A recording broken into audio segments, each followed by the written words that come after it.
माय माऊली नमस्कार. विविध महान ग्रंथातील एक महान ग्रंथ श्री दत्त प्रबोधक दत्त अवतार महात्म्य सुलभ निरूपण श्री गुरुदेव दत्त भाग 11 कथासार अभिवाचन करत आहे. आपण आतापर्यंत 7 गुरु बघितले. आता 8वा गुरु अजगर. दत्तात्रय आपल्या मातेला सांगता की साधू संतांनी जीवनात अयाचित वृत्तीने कसे राहावे ही गोष्ट मला अजगराकडून शिकायला मिळाली. अयाचक वृत्ती. अजगर हा सर्पयोनीमधला अतिविशाल असा प्राणी. त्याची चाले अतिशय स्थिर, संत, संयमित. त्याचा धीराचा निश्चय राहण्याचा स्वभाव मला फार आवडला. तो स्वतः जागचा फार हलत नसल्याने त्याच्यापासून इतर कोणाही प्राण्याला कसला फारसा धोका नाही. तो एक निरुपद्रवी जीव. तो एकाच जागी दीर्घ काळासाठी निवांत पडून राहतो. त्याच्या पुढ्यात जर एखादे भक्ष चालून आले तरच तो खातो, अन्यथा तो भक्ष शोधण्याची तसदी घेत नाही. या अवस्थेत स्वतःच्या आनंदात मस्तीत रममान होऊन राहणेच त्याला आवडते. खरं म्हणजे त्याचा हाच चिंतारहित स्वभाव, वयाचित वृत्ती हे गुण माणसाने घ्यायला हवे. ठेविले अनंते तैसेची राहावे ही वृत्ती हवी. आपली काळजी घेणारा, चिंता वाहणारा तो परमेश्वर, तोच माझा सर्व परिस्थितीत सांभाळ करील असा दृढ विश्वास भक्ताच्या मनात हवा. या सर्व गोष्टी मला त्या जीवाकडून समजल्या, म्हणून मी त्यालाही गुरु केले. आता बघूया 9वा गुरु स्वागर म्हणजे समुद्र. ब्रह्मदेवाने रचलेल्या सृष्टीत जवळजवळ 3/4 पाणी आणि फक्त 1/4 जमीन आहे. सागराची लांबी रुंदी हजारो योजने इतके. ज्याप्रमाणे आकाशाची उंची मोजता येत नाही, त्याप्रमाणे अथांग सागराची खोली सुद्धा मोजता येत नाही. या सागराचं आणखी एक नाव काय? रत्नाकर. सागर मंथनातून देव असुर यांनी 14 रत्ने बाहेर काढल्याचे पौराणिक कथा तुम्हा सगळ्यांना माहिती आहे, परिचित आहे. त्यावरूनच त्याला रत्नाकर हे नाव दिले गेले. या सागराच्या पोटात नानाविध रत्ने, माणिक, मोती यासारखी सागरी संपत्ती दडलेली. हजारो लाखो जीवाचा तो पोसिंदा.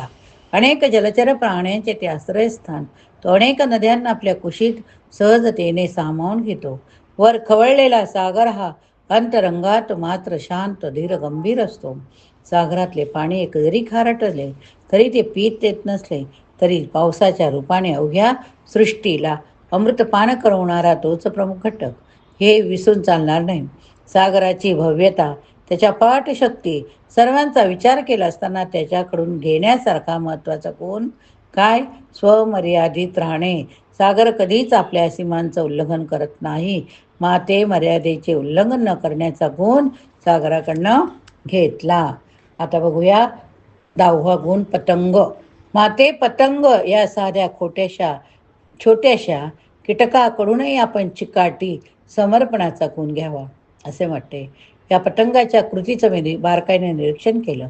पतंगाची जी गोष्ट मला ऐकायला मिळाली ती अशी की पतंग म्हणजेच पूर्वजन्मीचा एक शापित गंधर्व. स्वर्गातील अनेक सुंदर रूपवान स्त्रियांना पाहून हा गंधर्व कामातुर होत असे. आपली कामुकविषयी भावना पूर्ण करतानाचा तो प्रयत्न करी. त्यासाठी भल्या बुऱ्या मार्गाचा अवलंब करी. पुढे निसर्ग नियमाप्रमाणे त्याचा देह थकला, परंतु मनातील कामवासनेची काही तृप्ती झाली नाही. त्याचा परिणाम म्हणून की काय, तो पुढच्या जन्मी पतंग झाला. या जन्मी सुद्धा त्याची ती वासना पूर्ण झाली नाही, होत नाही.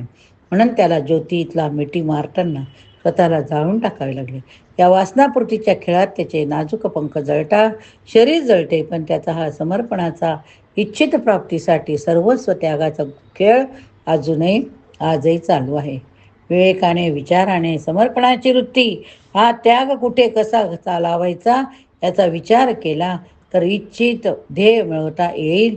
मनाचा लिप्त भाव लक्षात घेऊन त्याला विषय वासनेत गुंतू न देता तेच मन आपण ईश्वर चिंतनात लिप्त केलं तर आपले कल्याणच होईल. मोह मायाचा त्याग केला तर नक्कीच भवितव्यातील दुःखाची झळ जीवाला सोसावी लागणार नाही. तेव्हा काय त्यागायचं आणि आपण मन कुठे आणि कशात रमवायचं, ज्याने त्याने विवेकाने विचारानेच ठरवायला हवे. माते यासाठीच मला पतंगाला सुद्धा आपल्या वंदनीय गुरुच्या यादीत समाविष्ट करायचे वाटले. 11वा गुरु पतिव्रता. माते, ज्यामुळे श्री सौभाग्य सुखाला प्राप्त केले असते, ज्याच्यामुळे तिच्या जीवनाचा खरा अर्थ प्राप्त होतो. असा पती हाच आपला ईश्वरपासून त्याची अनन्यप्रेमाने सेवा करणारे अनेक पतिव्रता या जगात आहे. पतिव्रतीला काही सामाजिक धार्मिक नियम पाळावे लागतात. त्या नियमांचे पालन करणे तिला कर्म प्राप्त असते. दुर्दैवाने जर तिच्या आधी तिच्या पतीचे निधन झाले, इच्छा नसताना पती मागून सती जाताना ती त्या अग्निनारायणाला मनातल्या मनात का होईना पण बोलत लावत असते, त्याचा धिक्कार करत असते. त्यामुळेच ती स्त्री जन्म मरणाच्या फेऱ्यात अडकते. तिचा पुढील जन्म हा पतंगीचा मिळतो. या पतंगी यांना बघून माझे संसार प्रपंचातले मन पूर्णपणे विटले. त्यामुळे हे माते मी विचारपूर्वकच या सर्व मार्गापासून दूर राहण्याचा निर्णय घेतलेला. इतके सांगून श्री दत्त मातेस म्हणू लागले की, माते मी माझ्या 24 गुरूंपैकी 11 गुरु मी कोणास केले, मी त्याच्याकडून कोणता गुणबोध घेतला हे सर्व सांगितले, तुम्ही पण ऐकले.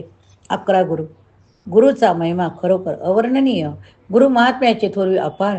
जो कोणी भक्त भाविक सश्रद्ध जीव हा गुरु महात्म्याचे श्रवण करील तो जीवनमुक्त होईल. माते हे केवळ माझेच सांगणे आहे नाही, तर या वचनास भगवान श्रीकृष्णानेच श्रीमद भागवतात पुष्टी दिली आहे.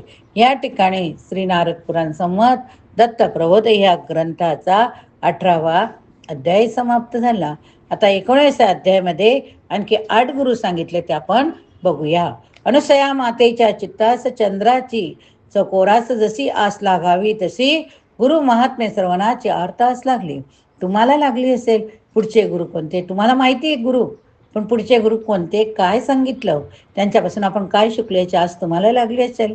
आपला पुत्र दत्त पुढे काय सांगतोय ते ऐकायला तिचे कान आतुरले. मातेची ती आर्त श्रवण जिज्ञासा विचारात घेऊन श्री दत्तात्रेयांनी 8 गुरु तिला सांगायला सुरुवात केली. आता ऐकूया 12वा गुरु मधुकर म्हणजेच भ्रमर. मी माझ्या भ्रमंतीच्या काळात सभोवतालचा निसर्ग पाहत फिरत असताना आणखी कीटक पाहिला, तो म्हणजे भ्रमर. भ्रमराच्या अंगी असणारा मकरंद गोळा करण्याचा, मध गोळा करण्याचा त्याचा गुण, त्याचा मधुसंचयाचा छंद, त्याचा स्वभाव, त्यावरून त्याचे नाव मधुकर असे पडले. हा मधुकर किंवा भ्रमर काय करतो, तो नानाविध सुगंधी फुलांभोवती गुंजारव करतो. अलगद त्या फुलांवर बसतो, त्याच्यातला मधुरस गोळा करतो. मधुकराची वृत्ती संग्रह करणारी आहे. त्यासाठी तो अनेक फुलांकडे जातो, पण कोणत्याही एकाच फुलावर तो फार काळ टोचून राहत नाही. माते मला वाटते की खऱ्या साधूचे तेच लक्षण असायला हवे. त्याने कोठेही एके ठिकाणी फार काळ वस्ती करू नये. भ्रमराचा आसक्ती रहित राहण्याचा गुण सर्वांनी घ्यायला हवा. मला भ्रमराचा तो गुण आवडला, कारण मला सुद्धा कोणत्याही एका ठिकाणी गुंतून राहायला आवडत नाही. त्यामुळेच भ्रमराचा तो नासक्त गुण माझ्यात घेत मी त्यालाही माझा गुरु केला. खरोखर एकाच ठिकाणी न गुंतून राहता आपण जर आपलं मन चंचल आहेच, वेगवेगळ्या ठिकाणी गुंतवलं तर नक्कीच आपण वेगवेगळ्या प्रकारे आनंद घेऊ शकतो. आता 13वा गुण बघूया, मधमाशी. भ्रमराप्रमाणेच मला आणखी एक भावली, ती मधमाशी.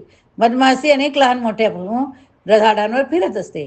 ती फळांचा पानांचा रस शोषून घेते. त्या मधुर रसाची साठवण करण्यासाठी ती खास अशा प्रकारे पोळे बांधते. त्यात रोज थोडा थोडा मधुरस साठवत जाते.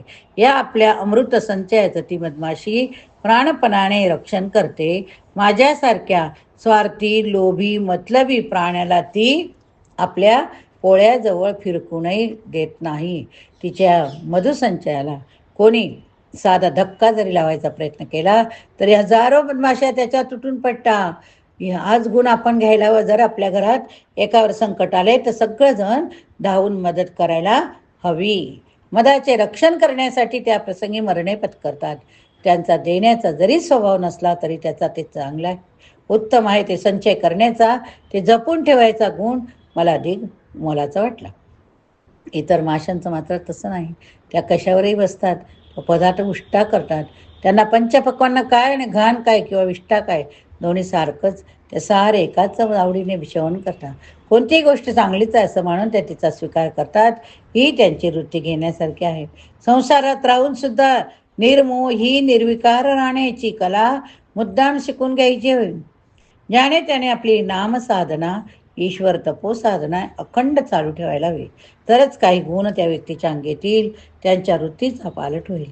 त्याला बाह्य नव्हे तर आंतरिक सुखाची प्राप्ती होईल. त्यांचे मी तू पण दूर होईल.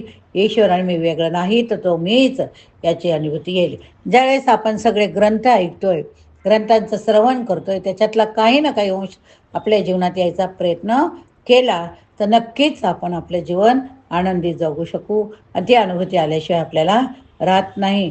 हळूहळू अशांत मन आपलं शांत होतं. आत्मकल्याणाच्या मार्गावरचा त्याचा प्रवास सुरू होतो. आता गुण बघूया 14वा. हत्ती. काय? गज. माते मला ठाऊक हा विषय अभ्यास इतका सोपा साधा नाही, पण परमार्थ साधनेत बाधा आणणारे अनेक जण अवतीभोवती असता. हे लोक असा माणसांची चेष्टा करता, त्याचा उपहास करता, नाही नाही त्या कुरापती काढून त्याला त्याच्या सन्मार्गावरून परात्व करण्याचा प्रयत्न करता. त्यांची मनशांती बिघडवण्याचा प्रयत्न करता. पण अशा वेळी त्या व्यक्तीने कसे राहायला हवे ही गोष्ट हत्तीकडून शिकली. हत्ती नेहमी आपल्या मस्तीत धुंदीत आनंदात चालत असतो. त्याला डौल काय नवरच काय, त्याचे जास्तीत डुलणं सुद्धा कसं आनंददायी. तो रस्त्याने जात असताना त्याला पाहून नाहक भुंकणाऱ्या कुत्र्याकडे तो लक्ष देत नाही. हत्तीचा हाच गुण घेण्यासारखा. मात्र मला वाटतं की संन्यस्त वृत्तीच्या साधकाने आपल्या पारमार्थिक उपासनेत, तपसाधनेत, नामसाधनेत हत्तीसारखे इतरांकडे दुर्लक्ष करून आपल्याच स्वानंद सुखात मस्त होऊन राहायला हवे. यासाठीच मी हत्तीला सुद्धा गुरु मानून त्याच्याकडून तोच बोध घेतला. आपण सुद्धा आपल्या जीवनात हत्तीचा गुण घेतला पाहिजे. कोणी काही काय करू दे, पण आपण आपल्या मनाला पटेल ते स्थिरतेने करायला हवं. तर आपल्याला नक्की आनंद मिळू शकतोय. आता गुण बघूया 15वा. हरिण. हरिण खरं तर एक अतिशय चपळसा प्राणी, पण तितकाच तो मित्र आहे. जर का कोणी खुट्ट झालं की हा लागलाच जीव वाचवण्यासाठी पळायचा. एरवी शिकाऱ्याला सहज हुरकवणाऱ्या देणाऱ्या हरिणी मात्र गुंतून पडते ते नादात. संगीत श्रवणाचा आनंद घेताना आपल्या जीवावर बेतते याचं त्याला भान नसतं. तिथं तो जीव बुडतो आणि शिकाऱ्याची शिकार होतो. या प्राण्याची दुसरी गोष्ट म्हणजे गवत खाऊन तहान लागली की हा जीव पाण्याच्या शोधात बाहेर पडतो. त्याला दूरवर पाणी दिसतं, तो त्या पाण्यासाठी धावत जातो. तो जितका पुढे जाईल तितके ते पाणी पुढे जाते. कारण ते पाणी नसतं, ते असते मृगजळ. या खोट्या मृगजळा मागे उडेपर्यंत धावणे त्याची तहान पूर्ण होत नाही. माते मला हरिणात संसारात सुख शोधत भटकणाऱ्या जीवात कुठंतरी साम्य आढळते. हरिणाला गुरु मानून मी हेच शिकलो की मायेच्या मृगजळामागे न धावता जीव तर सद्गुरूंना शरण गेला तर तोच त्याची खरी तृष्णा पूर्ण करू शकेल.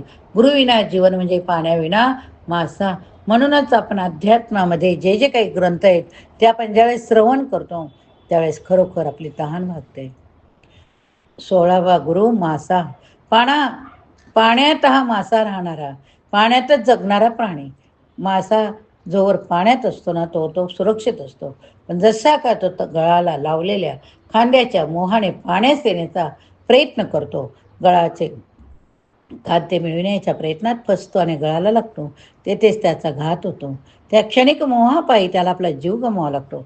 या भवसागरात माणसाचं तरी वेगळं काय, तो सुद्धा या माया मोहाला लोभाला बळी पडतो.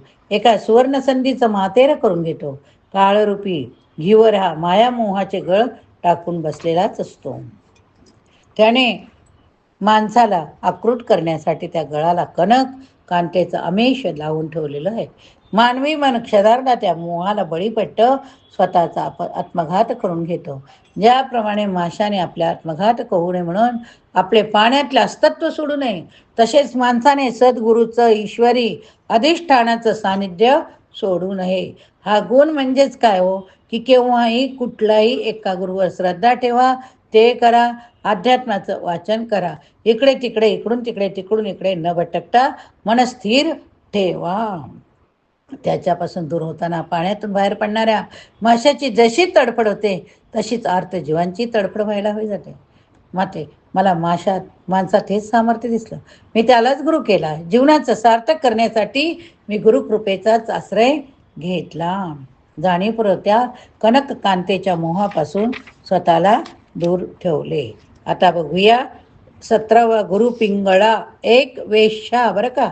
सोन्यासारख्या जीवाचं मातेर करणाऱ्या लोभ मोह धन आणि काम चार घातकी गोष्टीपासून स्वतःचा कसा बचाव करायचा यावर चिंतन मनन अभ्यास करत असताना मी माझ्या भ्रमंतीच्या काळात एका नगरात गेलो. त्या नगरात मला एक वेगळाच चमत्कार पाहायला मिळाला. त्या भव्य नगरीत एका पिंगळा नावाची वेश्या धन लोभ काम याचा हव्यास पुरण्यासाठी देहविक्री करत होती. तिच्या सौंदर्यावर रूपावर भाळून अनेक जण तिच्याकडे येत होते. धनलोभाने काम वासनेने तिला इतके अंध करून टाकले होते की तिला काळ वेळेचं बंधन म्हणून राहिलं नव्हतं. पण म्हणताना सगळे दिवस काही सारखे नसतात. एक दिवस अशीच पूर्ण तयार होऊन कोणा पुरुषाची वाट पाहून बसली. संध्याकाळ झाली, रात्र झाली, मध्यरात्र उलटून गेली, पण त्या दिवशी तिची इच्छा पुरणारा, तिचा धन देणारा कोणी आला नाही. तिच्या गत जन्मीच्या कोणत्या तरी छोट्याशा पूर्वजन्माने पुण्याने तिला अचानकपणे सर्व गोष्टीचा प्रचंड मोठा उलगडा झाला. टिटकार आला, हो टिटकार आला. आज जर आपण नको त्या मस्तीत अविवेकी आचरणाने या गोष्टी जन्माचे मातोरे केले हे तिलाच कुठंतरी पटले. तिच्या डोळ्यातून पश्चातापाचे अश्रू वाहू लागले. तिच्या मनात कमालीचे वैराग्य जागे झाले. तिला इतक्या दिवसांनी का होईना पण विवेकरूपी सद्गुरू भेटला. दुसऱ्या दिवशी ती एका नव्या जागृतीने जागी झाली. तिने प्रभूचे नाव घेत स्नान केले. जणू विवेकाच्या जलाने तिने तिच्या तगामगाची मलिनता धुवून टाकली. त्या पापी जीवनाचा दुराचाराचा त्याग केला. हे तापाचरणाचे धन त्यागले. तिने ईश्वर चिंतन नामस्मरण व्रतस्थ जीवनाची वाटचाल चालू केली. पाप सरले, साधनेचे पुण्य वाढले. तिने आपल्या श्रद्धा भक्ती अन्य शरणागत भावाने देव प्रसन्न करून घेतला. त्या दयाळू परमेश्वराने तिचे सर्व अपराध पोटात घालून तिला उद्धरून नेले. माते, हे सारं जेव्हा मला कळले तेव्हा तू त्यागाचा बोध जीवाला लावून घेण्यासाठी मी त्या पिंगळीला सुद्धा गुरु केले. खरोखर जर चांगलं काही घडत असेल तर झाल्या गेल्या गोष्टीचा त्याग केला पाहिजे. या ठिकाणी हा भाग आपण संपवूया. पुढील भागात पुढील गुरु बघूया. श्री गुरुवे नमः. गुरु ब्रह्मा गुरु विष्णू गुरुदेव महेश्वरा. गुरु साक्षात परब्रह्म तस्मै श्री गुरवे नमः. दिगंबरा दिगंबरा श्रीपाद वल्लभ दिगंबरा. दिगंबरा दिगंबरा श्रीपाद वल्लभ दिगंबरा.